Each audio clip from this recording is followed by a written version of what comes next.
everyone, it's Sharana from Para Waits, and today I'm going to be reviewing The Protege, which is currently playing in theaters. This film is directed by Martin Campbell, who you may know from directing films such as The Mask of Zorro, GoldenEye, Casino Royale, as this film stars Maggie Q, Michael Keaton, Samuel L. Jackson, as this film centers around Maggie Q's character Anna, who is rescued by a legendary assassin Moody, played by Samuel L. Jackson, who is then thrusted onto this road to revenge when her mentor Moody is killed, and she has to figure out who is behind it. So, for those of you who are new to my channel, welcome, hello, so glad you came, I hope you stay. I'll tell you what I liked about the film, what I didn't like about the film, and is it worth your time or not paying or waiting to see The Protege in theaters? So, going into what I enjoyed about this film, I had a lot of fun with The Protege. I have to admit, like, this was like low on my list. I was kind of like, am I going to go to the screening? Am I not? Haven't heard that much about this movie. Doesn't seem like a lot of people are trying to amp it up.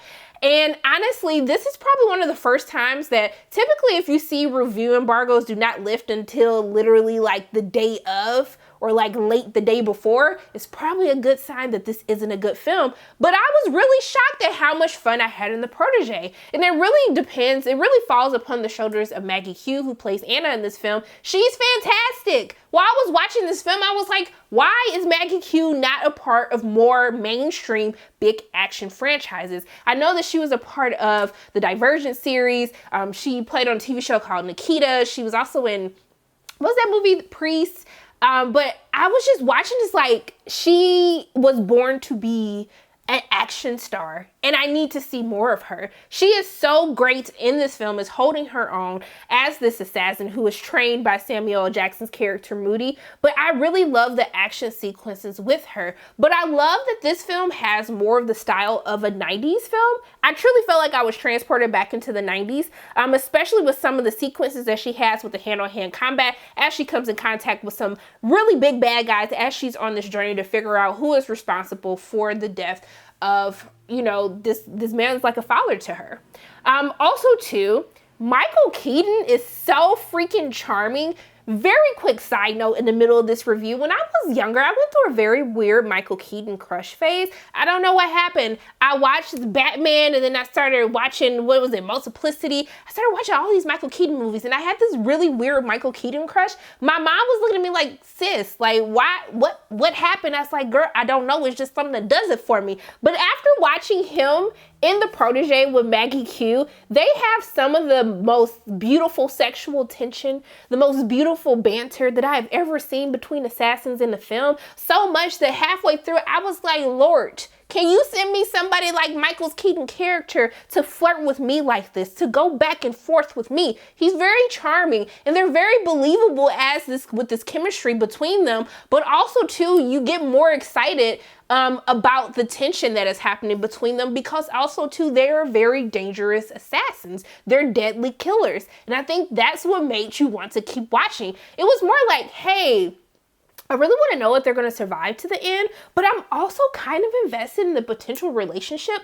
I'm invested in the relationship potential between these two characters. Some of the best chemistry that I've actually seen on screen in quite some time.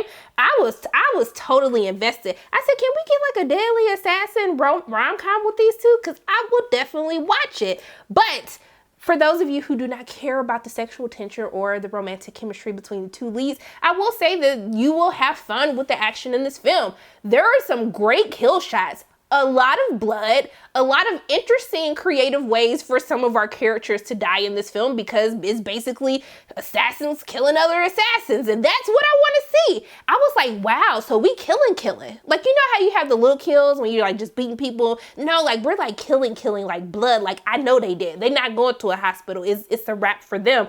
I really love that in this film. Now, even though I have a lot that I enjoyed, especially watching the banter between Maggie Q and Michael Keaton, and also too, I like the relationship that we get to see with Samuel L. Jackson and Maggie Q, as how they became to have this father-daughter like relationship.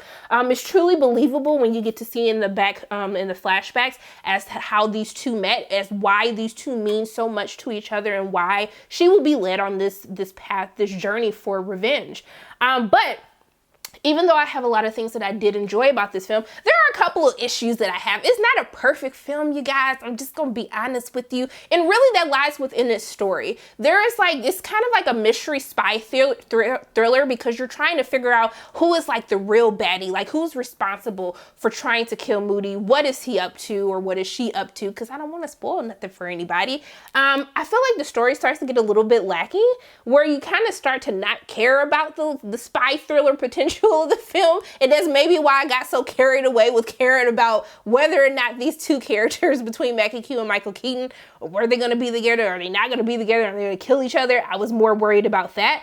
But I think it has your run-of-the-mill cheesy villains, and once you get to the actual story of who is the mastermind that is behind all of this, I was kind of like, that's it? That's all you're giving to me? And even as we get into the end of the film, this is actually another one of the films that I watched this week where I was kind of like, you could have ended this movie maybe like 15 minutes early, 20 minutes early, and I would have been more satisfied with it. The ending was kind of lackluster to me, and just kind of not needed at the end of the day. But overall, for me, I had a great time watching The Protege. It reawakened my weird Michael Keaton crush that I had as a young child, and I'm okay with that. At this point in my life, this point in the pandemic, I'm okay with that. Totally okay with it. But I want to see Maggie Q in even more films, leading in films. Let me be intentional about that, leading in films, because I think that she's really fantastic. I really enjoyed her in this film. And what I would tell you guys to do with you and your coins for The Protege, I would tell you to pay to go see this in theaters. That's your business. If you're comfortable going to watch movies in theaters, that's your business. But if you are, I would definitely say this is worth the watch. I had a good time watching it. So those are my thoughts on The Protege. As always, my name is Sharona from Para Waits. If you like what you saw today, make sure you hit the like button, hit subscribe, share this video with your friends, and make sure you hit that notification bell. And I love you guys 3000. And until I see you again, bye.